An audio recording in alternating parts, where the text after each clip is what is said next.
بسم اللہ الرحمن الرحیم ناظرین، پہلے ویڈیو میں ہم نے حضرت آدم علیہ السلام کی تخلیق کے بارے میں بات کی تھی اور شیطان ابلیس کے بارے میں مکمل تفصیل جانی تھی۔ اب ہم مزید حضرت آدم علیہ السلام کے بارے میں جانیں گے۔ حضرت آدم علیہ السلام جنت سے مختلف قسم کے بیج اور 3 قسم کے پھل، حجر اسود اور وہ عصا جو بعد میں موسیٰ علیہ السلام کے ہاتھ میں آیا، جس کی لمبائی 10 گز تھی، اپنے ساتھ لے کر آئے تھے، اور کچھ سونا چاندی اور کچھ کھیتی باڑی وغیرہ کے اوزار بھی ساتھ لائے۔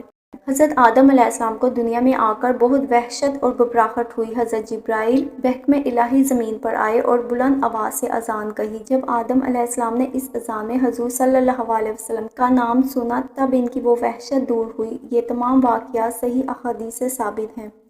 جب زمین پر تشریف لائے تو حضرت آدم علیہ السلام ہندوستان کے علاقہ سراندیپ کے پہاڑ پر اترے اور حضرت حوا جدہ میں توبہ قبول ہونے کے بعد دونوں کی ملاقات عرفات کے مقام پر ہوئی۔ دونوں نے ایک دوسرے کو پہچانا، اسی لیے اس میدان کو عرفات کہتے ہیں، یعنی پہچاننے کی جگہ۔ جب حضرت آدم علیہ السلام جنت سے آئے تو ان سے عربی زبان بھی لے لی گئی تھی، یعنی بلا دی گئی تھی۔ اتنے روز سے سریانی زبان میں کلام فرمایا۔ توبہ قبول ہونے کے بعد عربی زبان پھر عطا ہوئی۔ پھر حضرت جبرائیل علیہ السلام نے تمام عالم کے جانوروں کو آواز دی کہ اے جانور، اللہ تعالیٰ نے تم پر اپنا خلیفہ بھیجا ہے، ان کی اطاعت اور فرما برداری کرو۔ جانوروں نے سر اٹھا کر اطاعت ظاہر کی اور خشکی کے جانور آپ کے آس پاس جمع ہو گئے۔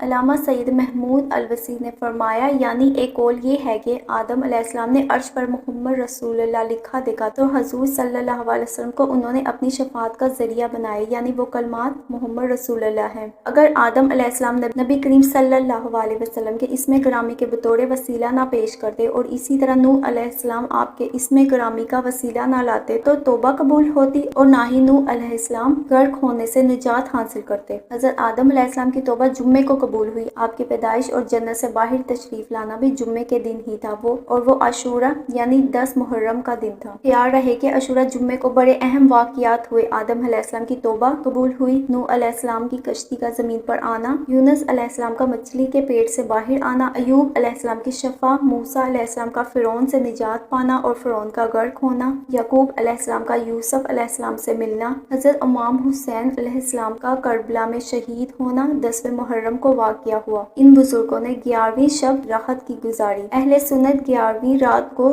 حضرت غوث پاک رحمۃ اللہ کے احسان ثواب کا اہتمام کرتے ہیں۔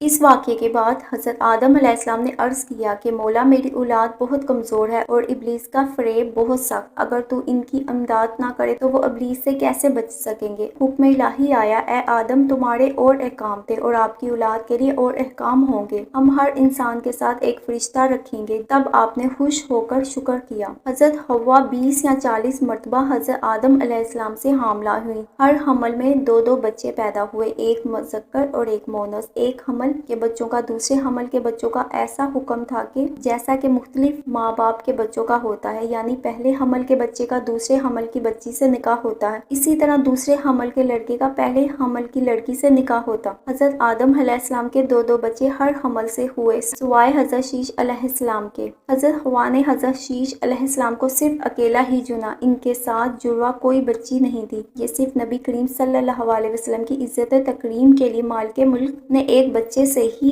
حاملہ کیا، کیونکہ نبی کریم صلی اللہ علیہ وسلم کا نور آدم علیہ السلام سے منتقل ہو کر حضرت شیش علیہ السلام کے پاس آ گیا۔ حضرت آدم علیہ السلام نے انہیں وصیت کی کہ یہ نور مبارک پاک عورت کی طرف منتقل کرنا ہے۔ پھر حضرت شیش علیہ السلام نے اپنے بیٹے کو یہی وصیت کی کہ یہ سلسلہ حضرت عبد المطلب تک چلتا رہا کہ ہر شخص نے اپنے بیٹے کو اس نور کے پاک وطن کی طرف منتقل کرنے کی وصیت کی۔ حضرت آدم علیہ السلام کی وفات کے وقت آپ کی اولاد 40,000 سے زائد ہو گئی تھی۔ تفسیر ساوی اور جمل وغیرہ میں 1 لاکھ تک پہنچانے کا ذکر ملتا ہے۔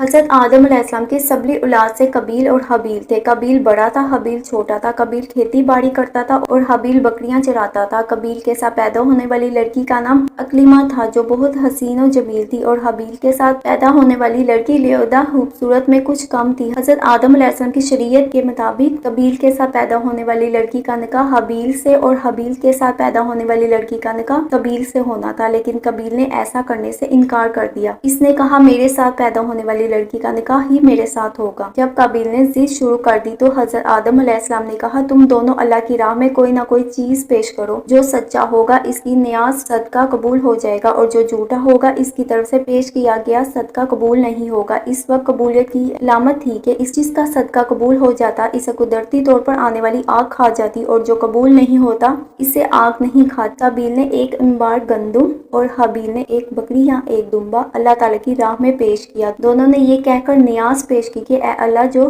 اکلیمہ کا زیادہ حقدار ہے اس کی قربانی قبول فرما۔ آسمانی آگ نے حابیل کے صدقہ کو کھا کر قبولیت بخش دی اور قابیل کے صدقہ کو آگ نے نہ کھا کر رد کر دیا۔ قابیل کے دل میں حسد بغض بھڑک اٹھا، اس نے حابیل کو قتل کرنے کی دھمکی دے دی۔ حابیل حق پر تھے، ان کے تقویٰ کے پیش نظر ان کا صدقہ قبول ہو گیا۔ انہوں نے کہا میں چاہتا ہوں میرا اور تمہارا گناہ تمہارے ہی پلے پڑے۔ اس کا مقصد یہ ہے کہ تم نے اپنے باپ کی نافرمانی کی، وہ گناہ بھی تمہارے ذمہ ہے، اور اگر مجھے قتل کرنا چاہو میرے قتل کا گناہ بھی تمہارے ذمہ ہی ہوگا۔ حضرت آدم علیہ السلام مکہ گئے ہوئے تھے، اس نے ان کے پیچھے اپنے بھائی کو قتل کر دیا۔ یہ روئے زمین پر پہلا قتل تھا، اس لیے قابیل جانتا نہیں تھا کہ وہ اپنے بھائی کو کیسے قتل کرے، تو شیطان نے اس کے سامنے ایک پرندے کا سر پتھر پر رکھ کر دوسرے پتھر سے پھوڑ دیا۔ قابیل کو یہ پتہ چل گیا کہ اس طرح قتل کرنا ہے۔ حابیل چونکہ بکریاں چراتے تھے، ایک درخت کے نیچے سوئے ہوئے تھے، قابیل نے ان کے سر پر پتھر مار کر انہیں قتل کر دیا۔ اس وقت حابیل کی عمر 20 سال تھی۔ قتل کرنے سے پہلے اس کا رنگ سفید تھا اور قتل کرنے کے بعد اس کا پورا جسم کالا ہو گیا۔ حضرت آدم علیہ السلام نے مکہ مکرمہ کی سرزمین سے واپس ہونے پر قابیل سے پوچھا تمہارا بھائی کہاں ہے؟ اس نے کہا میں کوئی اس کا ذمہ دار تو نہیں۔ آپ نے فرمایا تو نے اسے قتل کر دیا، اس لیے تیرا جسم سیاہ ہو چکا ہے۔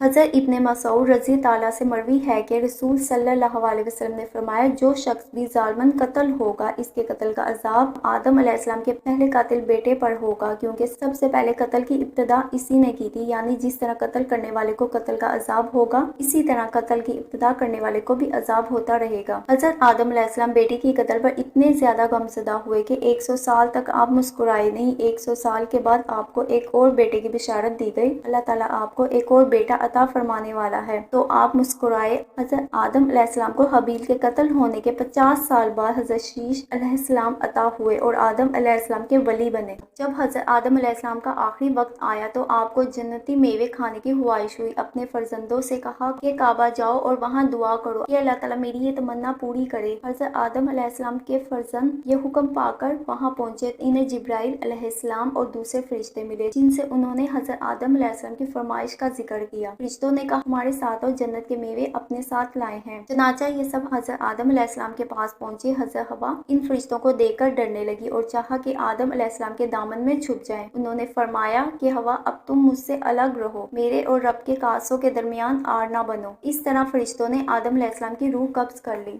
فرشتوں نے آدم علیہ السلام کے بیٹوں کو کہا جس طرح ہم تمہارے باپ کا کفن دفن کریں گے اسی طرح تم فوت ہونے والے لوگوں کا کفن دفن کرنا۔ جبرائیل علیہ السلام جنت کی مرکب خوشبو اور جنتی جوڑے کا کفن اور جنتی بیری کے کچھ پتے اپنے ساتھ لائے تھے، ان کو خود غسل دیا اور کفن پہنایا اور خوشبو لگائی، اور ملائکہ اس کا جسم مبارکہ کعبہ میں لائے اور ان پر سارے فرشتوں نے نماز جنازہ ادا کی جس میں حضرت جبرائیل علیہ السلام امام تھے۔ مقتدی نماز میں 4 تکبیریں کہیں جیسا کہ آج بھی ہوتی ہیں۔ پھر مکہ معظمہ سے 3 میل کے فاصلے پر مقام منع میں لے گئے جہاں کے حاجی قربانی کرتے ہیں، اور اسی جگہ حضرت ابراہیم علیہ السلام نے حضرت اسماعیل علیہ السلام کی قربانی کی۔ وہاں مسجد حیف کے قریب بکلی قبر کھود کر ان کو دفن کر کے ان کی قبر کو اونٹ کے گوہان کی طرح ڈہلمان بنایا۔ حضرت حوا کی قبر جدہ میں ہے، بعض روایت کے مطابق دونوں کی قبر حرم طواف کی جگہ میں ہے۔ ہمارا نیکسٹ ٹاپک حضرت شیش علیہ السلام پر ہے، اس لیے ہمارے ساتھ رہے گا۔ اللہ حافظ۔